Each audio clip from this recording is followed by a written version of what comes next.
Oke, kali ini kita bakal ngebongkar salah satu skandal paling ruwet dan ya paling bikin geger di zaman kita sekarang. Kasusnya Jeffrey Epstein. Nah, ceritanya tuh berawal dari sini.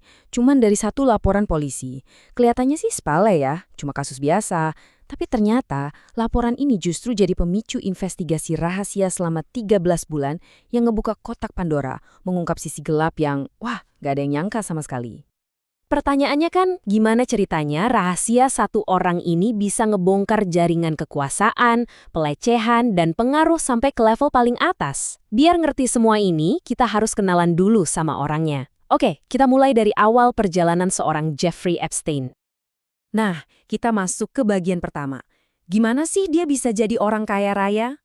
Perjalanan Jeffrey Epstein ini aneh banget. Dari lingkungan kelas pekerja biasa di Brooklyn, tiba-tiba dia bisa nembus ke puncak Wall Street. Ini benar-benar pendakian karir yang melawan semua logika dan aturan main yang ada. Coba deh, lihat lini masa ini.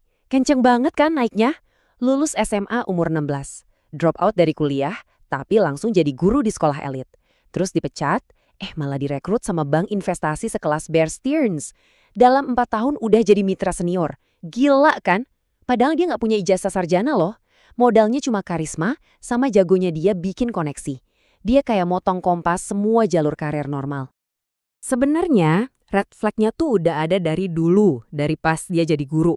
Ada banyak kesaksian mantan murid yang bilang kelakuannya nggak pantas. Tapi, ironisnya apa? Justru koneksi yang dia dapat dari orang tua murid yang super kaya di sekolah elit itulah yang jadi tiket emas dia buat masuk ke Wall Street. Oke, setelah keluar dari Bear Stearns, Epstein mulai ngebangun kerajaannya sendiri. Dan ini bukan kerajaan biasa, tapi labirin finansial yang super rumit, super rahasia, sampai-sampai dia dapat julukan International Money Man of Mystery. Orangnya emang penuh teka-teki. $1 miliar? Gila kan? Itu syarat minimal kekayaan bersih buat jadi klien di firma barunya. Jadi jelas, Epstein ini mainnya cuma di level sultan, di liga para miliarder. Dan dari semua klien sultannya, ada satu yang paling penting. Les Wexner, CEO Victoria's Secret. Dan Wexner ngasih sesuatu yang luar biasa. Dia ngasih surat kuasa penuh ke Epstein. Artinya apa? Epstein punya kontrol total 100% atas semua duit Wexner. Ini tingkat kepercayaan yang gila banget sih. Terus pertanyaannya, duitnya dari mana aja? Jaksa sih berhasil ngelacak lebih dari $500 miliar. Tapi sumber aslinya? Wah, itu kayak benang kusut. Ada yang dari skema Ponzi, ada klaim dia agen intelijen, koneksi sama pedagang senjata, macem-macem deh. Banyak banget urusan gelap yang kayaknya nggak akan pernah bisa keungkap semua. Nah, di balik semua topeng kekayaan dan kekuasaan ini, ada rahasia yang jauh-jauh lebih kelam. Para penyelidik nemuin sesuatu yang benar-benar mengerikan. Ini bukan cuma soal uang, ini soal sebuah perusahaan kriminal yang dibangun di atas eksploitasi anak-anak perempuan di bawah umur. Dan modusnya tuh rapi banget, kayak mesin yang udah diatur, selalu sama polanya. Pertama, rekrutmen. Cewek-cewek muda, bahkan ada yang umurnya baru 14 tahun, direkrut sama cewek lain buat kerja paruh waktu. Terus diiming-imingi duit, $200-300 yang buat mereka itu gede banget.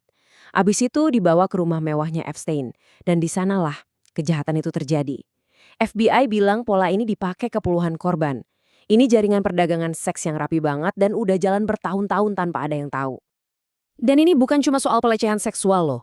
Pas propertinya digerebek, polisi nemuin banyak banget kamera tersembunyi di kamar tidur, di kamar mandi, bahkan ada kesaksian mantan pegawainya yang bilang ada ruang monitor khusus. Jadi, tujuannya kayaknya lebih jahat lagi, ngumpulin bahan buat meras tamu-tamunya yang orang penting. Akhirnya, di tahun 2006, hukum mulai ngejar dia. Tapi, disinilah ceritanya jadi makin aneh. Hasil akhirnya justru bikin banyak orang mikir, apa jangan-jangan hukum di Amerika itu ada dua macam? Satu buat orang super kaya, dan satu lagi buat kita semua?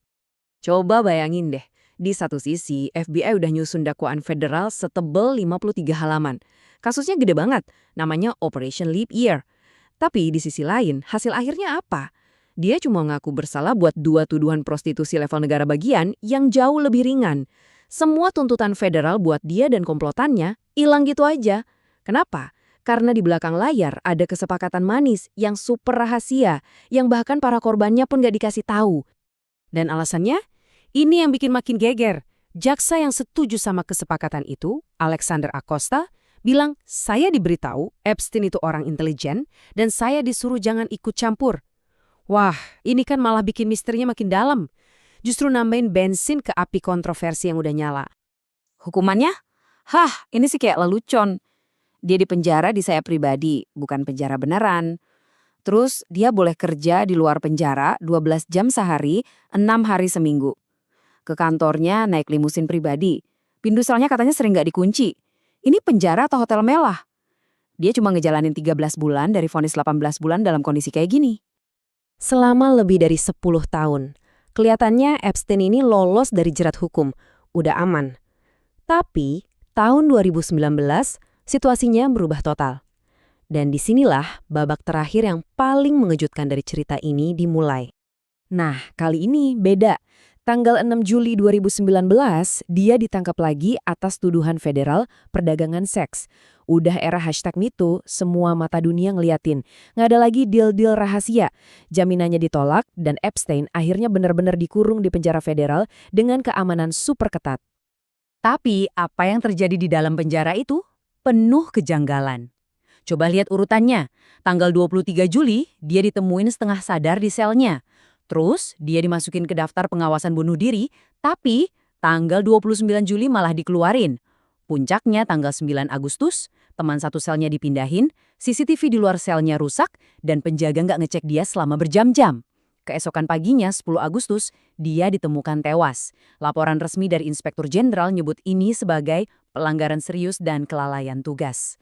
Jadi, apa penyebab kematiannya? Disinilah perdebatannya. Putusan resmi bilang dia bunuh diri dengan gantung diri. Tapi, ahli patologi dari pihak pembela yang ikut ngawasin otopsi bilang luka-lukanya, terutama ada beberapa tulang leher yang patah, itu lebih cocok dengan pembunuhan lewat pencekikan. Nah, dua versi yang bertentangan inilah yang bikin spekulasi dan teori konspirasi meledak di mana-mana sampai sekarang. Dan ada satu lagi langkah terakhirnya yang penuh perhitungan. Cuma 2 hari sebelum dia meninggal, Jeffrey Epstein nandatanganin surat wasiat baru. Apa isinya? Semua hartanya dimasukin ke sebuah trust atau perwalian. Ini bikin harta kekayaannya yang segunung itu jadi lebih susah dijangkau. Dan jadi rintangan baru buat para korban yang mau nuntut keadilan. Jadi, dengan dalang utamanya udah nggak ada, dan begitu banyak nama-nama besar yang terkait sama dia, pertanyaannya jadi, apa kita bakal pernah tahu kebenaran seutuhnya dari semua kejahatan ini? Kematian Jeffrey Epstein itu bukannya menutup kasus, tapi malah seakan-akan mengunci pintu rapat-rapat, ninggalin segudang pertanyaan yang belum terjawab. Terima kasih sudah menyimak kupasan kali ini.